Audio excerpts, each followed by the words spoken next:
GSTയുടെ ഏറ്റവും പുതിയ മാറ്റങ്ങൾ 22/9/2025 മുതൽ എപ്പിസോഡ് 3. IGST റീഫണ്ടുകൾ വേഗത്തിലാക്കാൻ സംവിധാനം GST കൗൺസിൽ റെക്കമെൻഡ് ചെയ്തിട്ടുണ്ട്.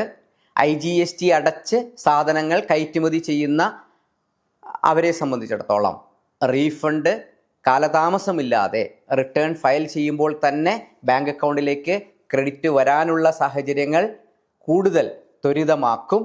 അത് വളരെ സ്വാഗതാർഹമാണ്. അതുകൂടാതെ GST രജിസ്ട്രേഷൻ എടുക്കുമ്പോഴുള്ള കാലതാമസം ഒഴിവാക്കാൻ 2.5 ലക്ഷം രൂപ വരെ പ്രതിമാസ നികുതി ബാധ്യത വരുന്നവർക്ക് ആപ്ലിക്കേഷൻ കൊടുത്ത് GST രജിസ്ട്രേഷൻ ആപ്ലിക്കേഷൻ കൊടുത്ത് 3 വർക്കിംഗ് ഡേയ്ക്കുള്ളിൽ രജിസ്ട്രേഷൻ കിട്ടാവുന്ന സാഹചര്യമുണ്ടാക്കും. കൊമേഴ്സ് മേഖലയെ പ്രോത്സാഹിപ്പിക്കാൻ വേണ്ടി, ഓൺലൈൻ ബിസിനസ്സിൻ്റെ കാര്യക്ഷമത കൂട്ടാൻ വേണ്ടി GST രജിസ്ട്രേഷൻ നടപടിക്രമങ്ങൾ സിമ്പിളാക്കിയിരിക്കുന്നു.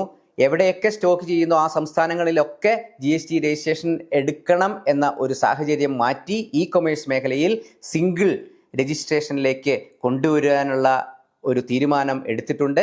GSTയുടെ നോട്ടിഫിക്കേഷൻ പ്രസിദ്ധീകരിക്കുന്ന ഒരു സമയത്തെ കൃത്യമായി അതിനെക്കുറിച്ച് പറയാൻ കഴിയുകയുള്ളൂ.